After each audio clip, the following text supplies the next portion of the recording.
Hello friends, देखिए आज हम आपको पढ़ाने जा रहे हैं रिफ्लेक्शन ऑफ लाइट।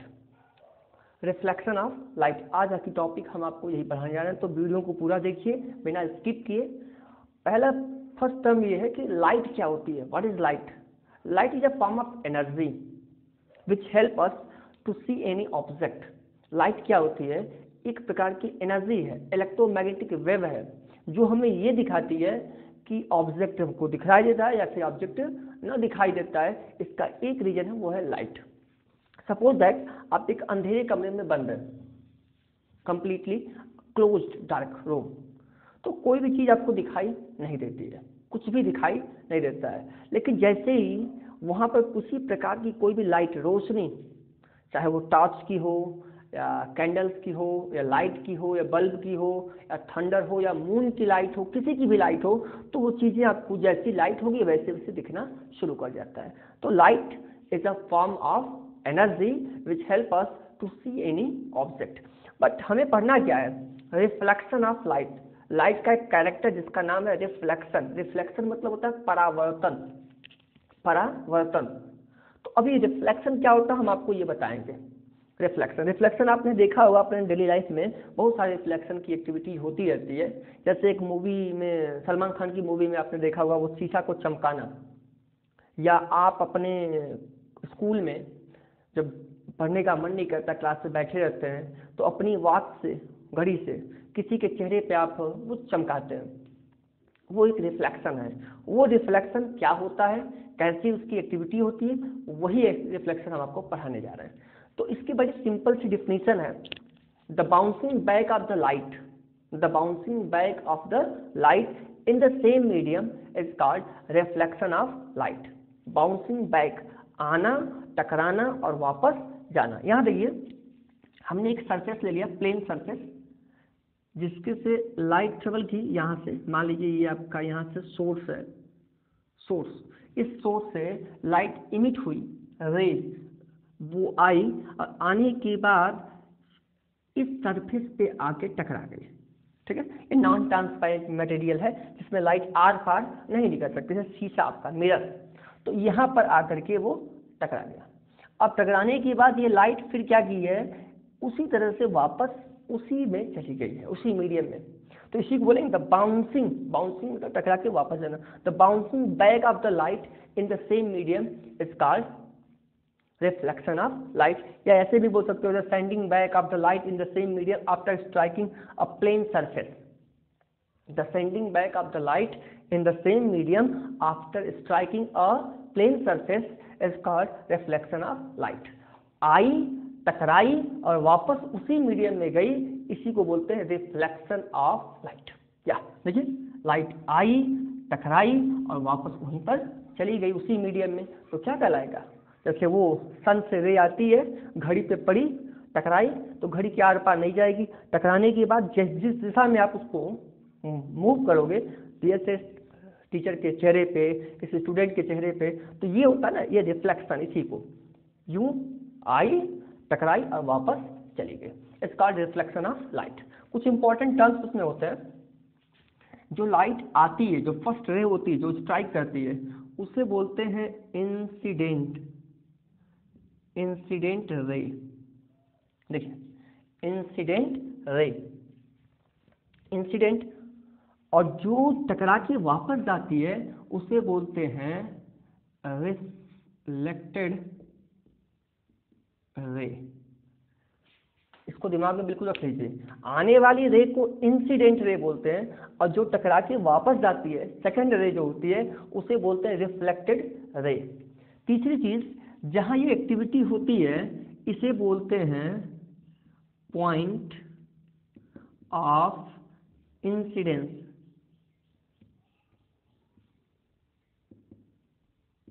इसको आप ऐसे समझ सकते हो, एक्सीडेंट, यहाँ एक्सीडेंट हो रहा है तो पॉइंट ऑफ इंसिडेंट। एक्सीडेंट करने वाली ये रे आ रही है, यही आके टकरा रही है, तो incident, incident not accident, incident ray, और ये टकरा के वापस जा रही है, रिफ्लेक्टेड रे।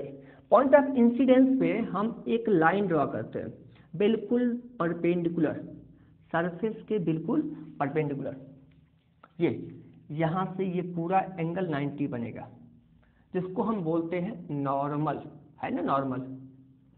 आखिर ये नॉर्मल ही तो है, ये प्लेन पे हमने सीधा ड्रॉ कर दिया तो ये 90 डिग्री बना कि नहीं बना, तो इसको नाम देते हैं नॉर्मल। कुछ गलती कर जाते हैं बाय मिस्टेक, नॉर्मल रे बोलते हैं, ये रे नहीं है, सनलाइट नहीं है, वो हमारी इमेजिनरी है, नॉर्मल लाइन बोल सकते हो आपको, राइट। तो ये 4 पॉइंट, पहला इंसिडेंट रे, जो रे आती है उसे इंसिडेंट बोलते हैं, जो टकरा के वापस जाती है उसको रिफ्लेक्टेड रे बोलते हैं, और जिस पॉइंट पर ये एक्टिविटी होती है उसे पॉइंट ऑफ इंसिडेंस बोलते हैं, और वहाँ पर ड्रॉ किया गया लाइन कहलाता है नॉर्मल, राइट। तो डिफिनीशन क्लियर है, पॉइंट सारे क्लियर हैं। अब इसके सबसे इंपॉर्टेंट चीज जो है वो बताने जा रहे हैं, लॉ। लॉ क्या होता है, क्या इसे जान लीजिए। इस रिफ्लेक्शन के 2 लॉ होते हैं। नंबर फर्स्ट, पहला लॉ क्या होता है, incident ray, reflected ray and point of incident पे ड्रॉ किया गया नॉर्मल, तीनों एक ही प्लेन में लाई करते हैं, एक ही पॉइंट पे लाई करते हैं। सपोज डैट हमने कहा अगर इंसिडेंट यहाँ आकर फॉल कर दे इस पॉइंट पर, तो आपको नॉर्मल भी यहीं पे ड्रॉ करना पड़ेगा और रिफ्लेक्टेड रे भी यहीं से जाएगी। ऐसा नहीं है कि ये इंसिडेंट रे यहाँ पर फॉल किया तो नॉर्मल आपने यहाँ ड्रॉ कर दिया और रिफ्लेक्टेड आपने यहाँ से निकाल दिया, या फिर ये देख लीजिए, ये आपका इंसिडेंट रे यहाँ पर आ गया, नॉर्मल यहाँ ड्रॉ कर लिया, ऐसा कुछ नहीं है, आप कहीं नहीं कर सकते हो। जिस पॉइंट पे ये फॉल करेगा, जहाँ पर इंसिडेंट रे आके सरफेस पर स्ट्राइक करेगा, उसी पॉइंट से आपको नॉर्मल और उसी पॉइंट से आपको रिफ्लेक्टेड रे निकालनी होगी। मतलब फर्स्ट ला ये कहता है the incident ray, the reflected ray and the point of incident draw the normal which are lie in the same plane. ये सब के सब एक ही प्लेन में होने चाहिए। चलिए उसके बाद दूसरा वाला, जो दूसरा इसका लॉ होता है वो इससे भी इम्पोर्टेंट, मोस्ट इम्पोर्टेंट, और इसी से एक क्वेश्चन बनता है आपका, एक क्वेश्चन 1 नंबर का 1 मार्क्स का क्वेश्चन आता है, इंपॉर्टेंट है, बहुत ही इंपॉर्टेंट सेकंड लॉ है, इसको आपको दिमाग में बिल्कुल रखना पड़ेगा। बोलता क्या है, नॉर्मल से जो इंसिडेंट रे, नॉर्मल से इंसिडेंट रे, ये चीज नॉर्मल से इंसिडेंट रे जो एंगल ड्रॉ करती है, जो एंगल बनाती है, उसे बोलते हैं incidence angle, angle of incidence, I से दिखाते हैं। और नॉर्मल से रिफ्लेक्टेड जो एंगल बनाता है उसे बोलते हैं एंगल ऑफ रिफ्लेक्शन, उसे बोलते हैं आर। ये चीज नॉर्मल से इंसिडेंट रे, नॉर्मल से इंसिडेंट रे के एंगल बनाती है, एंगल ऑफ इंसिडेंस, इसको क्या बोलते हैं, एंगल ऑफ इंसिडेंस, इसको क्या बोलते हैं, एंगल ऑफ रिफ्लेक्टेड। ये तो कंडीशन ध्यान दीजिएगा, सेकेंड लॉ क्या करता है, the angle of incident angle i is always equal to the angle of the reflection. जितना आई एंगल बनेगा, जितने एंगल से आई ये लाइन नॉर्मल जितने एंगल पे आएगी उतने ही एंगल पे आर वापस जाएगा। ये मोस्ट इंपॉर्टेंट चीज, angle I equal to angle are, ये दोनों आपस में बराबर होंगे। सपोज दैट एग्जांपल देके दिखा रहे हैं हम आपको, एक रे फॉल कर रही है, नॉर्मल से इसने 30 डिग्री का एंगल बनाया, नॉर्मल से 30 डिग्री का एंगल बनाया, तो हर हाल में जो रिफ्लेक्टेड रे होगी वो कहाँ जाएगी, वो भी इसी नॉर्मल से 30 डिग्री पे ही जाएगी, इतने पे ही जाएगी।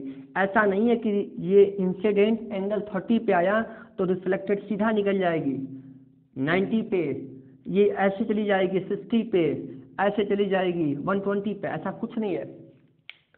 अगर ये नॉन ट्रांसपेरेंट मटेरियल है, मतलब लाइट इस पार से इस पार नहीं जा सकती, सिर्फ यहाँ टकरा करके वापस जाएगी, तो वापस जितने एंगल से आई थी उतने ही एंगल से क्या करेगी, वापस जाएगी। देखिए एक चीज और आपको दिखा देते हैं। सपोज दैट क्वेश्चन ऐसे बने, बहुत सारे क्वेश्चन ऐसे आते हैं, ऐसे फिगर ड्रॉ होता है, ये लाइन ड्रॉ कर देता है, यहाँ नॉर्मल आपको दिखा देगा और बोलेगा ये एंगल 60 है, एंगल कितना है 60,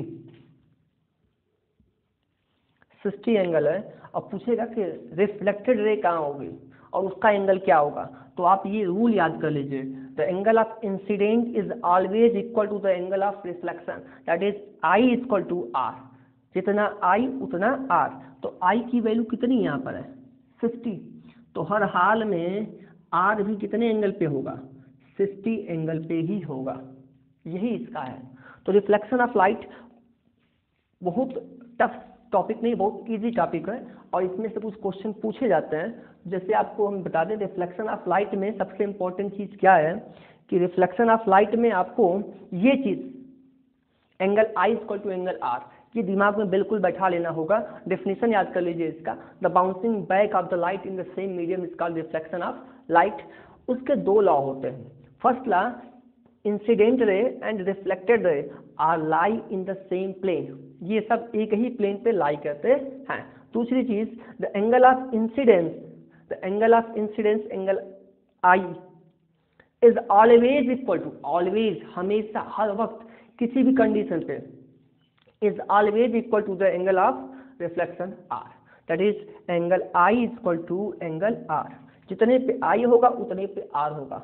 अगर आर की वैल्यू पता है तो आई की वैल्यू उसके बराबर होगी, आई की वैल्यू पता है तो आर की वैल्यू पता होगी। कभी कभी क्वेश्चन ये कह देता है कि इंसिडेंट रे नॉर्मल से नहीं सरफेस से, इसको सरफेस बोलते हैं ना, सरफेस, ये जो इंसिडेंट रे है वो सरफेस से सपोज दैट 45 डिग्री का एंगल बना रहा है, 45 कितना 45, तो आई की वैल्यू क्या होगी, आर की वैल्यू क्या होगी, ना आई बताया है ना तो आर बताया है, सीधा क्या बताया है कि सरफेस से, नॉर्मल से नहीं, नॉर्मल से कहेगा तो वो आई की वैल्यू होगी, सरफेस से 45 पे इंसिडेंट फॉल कर रही है सरफेस से, तो आई की वैल्यू क्या होगी, आर की वैल्यू क्या होगी। तो हमने अभी जस्ट आपको बताया था कि ये जो लाइन है ये नॉर्मल है, मतलब ये पूरा एंगल कितना बनेगा 90, तो 90 में ये कितना बना 45, तो ये भी 45 45 45 90, बचा कितना, ये कितना बचा, ये 90 वाला 2 पार्ट में डिवाइड होगा 45, या सबसे इजी ये पूरा पार्ट 90 है, ये 45 है, तो ये भी 45 होगा, ये 45 तो ये 45 निकल जाएगा ऐसे, ठीक है। ये मैं यहाँ दिखा देता हूँ आपको, ये बोल दिया है 45, राइट। तो आपको पता है ना ये नॉर्मल है, ये पूरा 90 बनेगा, टोटल कितना होगा 90, तो 90 में ये कितना हो गया 45, तो ये कितना बचेगा 90 माइनस 45 दैट इज 45। अगर i की वैल्यू 45 है तो r की 45 होगी, और ये 45 है तो ये टोटल कितना है 90, उसमें से ये कितना निकल गया 45, तो कितना बचा 45। तो ऐसे भी लगा, मैथमेटिकली भी आप लगा सकते हो, बस एक ही रूल आपको दिमाग में रखना पड़ेगा, angle I equal to angle r, बस। रिफ्लेक्शन ऑफ लाइट इतना बता दो, the bouncing back of the light in the same medium is called reflection of light. दो रूल इसके याद कर लीजिएगा, इंसिडेंट रे, नॉर्मल और रिफ्लेक्टेड रे, तीनों एक ही पॉइंट पे होंगे, और मोस्ट इंपॉर्टेंट, सबसे इंपॉर्टेंट चीज, angle I equal to angle r. Thank you.